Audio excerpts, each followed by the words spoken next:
All right, welcome to the Explainer. Get ready, because today we are breaking down what is undeniably going to be the new thing that absolutely everyone is going to be talking about. I'm talking about SolPen. Look, this isn't just a story. It's presented as an exclusive three-part cinematic box set of films. We're going on a tour de force artistic and narrative journey here. It's cutting edge, it's gritty, it's hip, and it is incredibly mysterious. Imagine a hard sci-fi universe that perfectly blends biotech body horror with these mind-bending cosmic paradoxes. It's soulful, it's multi-layered, and frankly, it's completely mind-altering. Okay, let's dive into this. Consider this agenda our main menu screen for the cinematic box set. First, Film 1, Unraveling Peace. Next, Film 2, Lunar Secrets.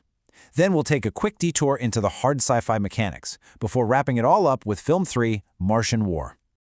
To really get SolPen, you have to understand its incredible aesthetic duality.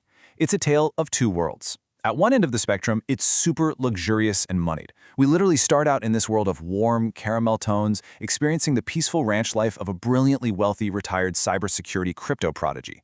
But the implications of his anonymous underground crypto past, they drag him violently into the second aesthetic, an intellectual, highly encoded, hacker-punk reality. It's blood-splattered, it's dark, it's spacey. The contrast between that grounded, peaceful luxury and the cold, chaotic biotech warfare is exactly what gives this whole journey its incredible tension. So let's kick things off with Film 1, Unraveling Peace, from luxury to the shadows. Before the chaos hits, we really need to meet our character anchors. First up, we have Lucky Shepherd. He's this handsome, world-weary tech mogul, athletic, with warm golden skin and a really sharp platinum blonde high-top fade. He's the guy who thinks he has successfully escaped the game. Beside him is Astra. She's his longtime confidant and a total genius inventor. Visually, she's striking. Think a quirky, colorful goth with an edgy, asymmetrical haircut and an outfit just covered in cute plushy keychains. These two are a stark visual contrast to each other, and they give us our emotional footing as their world gets completely turned upside down. And man, Lucky's world flips incredibly fast. He's enjoying his peaceful ranch retirement completely off the grid. But, past tech secrets always catch up, right?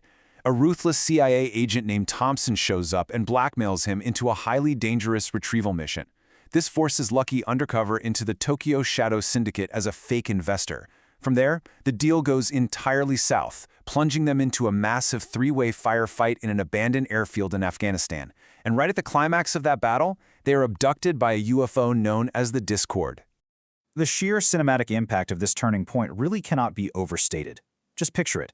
Amidst the intense gunfire in the Afghanistan desert, caught right between terrorists, the Shadow Syndicate, and U.S. Special Forces, this chaotic military order screams across the comms, "Get the nuke!"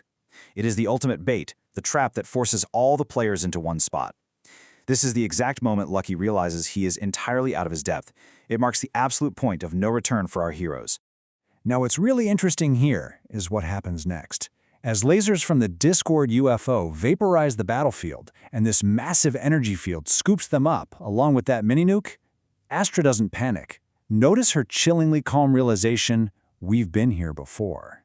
It immediately shifts the narrative from a grounded spy thriller into something far more vast, cosmic, and deeply mysterious.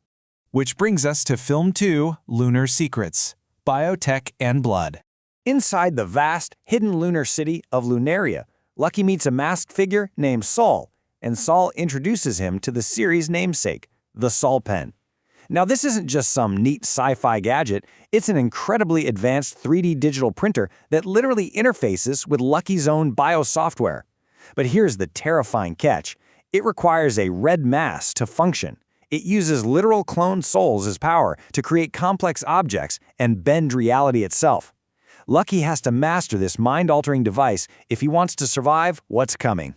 And to see what's coming, Lucky and Astra are brought aboard the SSOL mothership. This ship is a total masterclass in contrasting hard sci-fi with dark biomechanics. On one hand, you have rigorous orbital physics. The ship hangs in stealth, mathematically waiting for the perfect Moon-Mars alignment for a high-speed slingshot maneuver. But inside, the ship's power core isn't some clean nuclear reactor. It is a massive, grotesque cyborg machine, half heart, half brain, fueled entirely by the deaths of clones. And to cope with this bleak reality, the ship's crew, including a mysterious clown janitor, indulges in experimental chemical psychedelics. It's bizarre, it's dark, and it is totally captivating. Let's pause the narrative for just a second to look at the hard sci-fi mechanics, surviving the red planet. So, the Martian colony operates on a completely different biological paradigm. Because the Martian atmosphere is totally unbreathable, the clone economy relies on something called Type C blood. This is a bioengineered synthetic liquid based on perfluorocarbons, or PFCs. Now, in real-world chemistry, PFCs can dissolve roughly 20 to 25 times more oxygen than water. In the gritty world of SolPen, this oxygen-rich blood is literally consumed, turning the human digestive tract into a liquid lung. Wild, right? And this brilliantly illustrates the biological differences we're dealing with. A human breather gets oxygen from the atmosphere via the lungs and removes waste by simply exhaling. But a Martian vampire, or blood drinker, they get oxygen by ingesting Type C blood right into the stomach, which is lined with these engineered leaky capillaries. But they still produce carbon dioxide. Since they don't exhale, they have to vent that CO2, often through frequent burping. Humans need pressurized air to survive. Martians need constant high-volume refueling of this synthetic blood.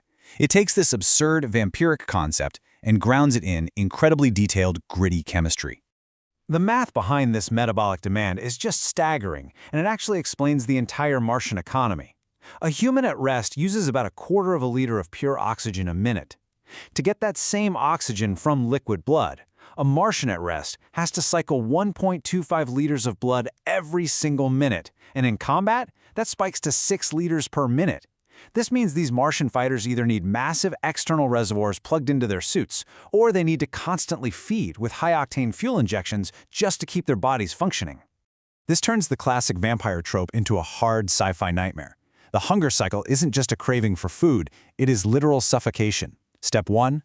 When they run low on Type C, their blood isn't just lacking oxygen, it's lacking the actual medium that carries it, causing their skin to turn blue, cyanosis. Step 2. They feel a terrifying drowning sensation. Step 3, they desperately ingest the dense PFC blood. And Step 4, the subsequent CO2 buildup forces biological venting. This agonizing cycle adds a really dark biological urgency to the blood banks and massive beating hearts that power the Martian underground. All right, jumping back into the action. Film 3, Martian War, Earth's Last Stand, and The Paradox. When Lucky's team actually deploys to Mars, the cosmic insanity they find is off the charts. It's a violent, multi-layered war over bioweapons. The clone blood economy is constantly being targeted by terrifying clown rebels. Meanwhile, the imposing Black Queen hosts bizarre, lavish parties in her castle. Lucky witnesses an insane basketball game of Africans versus robots that actually ends with the losing clowns being sent on an execution roller coaster into a flaming spike box. I mean, we see clowns mutating into roaches by eating human remains. It all culminates in a massive, heavily armored Mad Max-style chase across the Martian desert. It is an absolute sensory overload. Through a really desperate trick involving injecting themselves with bioweapon blood, Lucky and his team managed to slip past the Martian orbital blockade. But as their transport ship approaches Earth, they realize they are too late. Earth has descended into Clown World. It's a chaotic carnival of horror. The clown-led Carcassonne invasion has breached the borders. Governments are panicking, demands are being met, and the entire global infrastructure is rapidly crumbling. But amidst all this global collapse, Lucky discovers something impossible. Someone is taking advantage of the chaos. Deep within the Earth, an incredibly advanced, highly defended clean zone has been established, and whoever is running it has ordered the clowns to hunt down Lucky's original team, all while this mysterious architect hoards massive amounts of gold and weapons inside a diamond mine headquarters. So the suspenseful question is, who exactly is the architect? Well, Lucky fights his way into the diamond mine to confront the architect, and boom, we get the ultimate mind-altering twist of the franchise. The architect is future Soul. But Soul isn't an alien, he is an ageless, masked doppelganger of Lucky himself. He is a version of Lucky from a failed timeline where humanity fell. This future Lucky has been orchestrating every single event, from the CIA blackmail all the way to the SolPen training, just to prepare his past self. The hoarding of resources? It's to prepare Earth for a massive, upcoming cosmic conflict. And this brings our incredible journey to its climax. Think about it. Remember that peaceful ranch we started on? Now Lucky stands in a diamond mine facing the ultimate existential paradox. He has two choices. On one hand, he can accept the preordained cycle, embrace his destiny, don the mask, become Soul, and coldly prepare humanity for the brutal wars to come. Or he can attempt to forge a new future. using the immense reality-bending power of the SolPen to shatter the time loop entirely and try to save Earth his own way, risking absolutely everything. That existential choice is exactly where the cinematic box set leaves us hanging on the edge of our seats. Will Lucky Shepherd surrender to the cold, calculated loop of his future self, or will he rewrite the fundamental rules of reality with the SolPen? It's a brilliant question that ensures this dark, spacey universe is going to stay in our heads long after the credits roll. Thanks for joining me on this explainer, and definitely keep your eyes peeled for the SolPen franchise.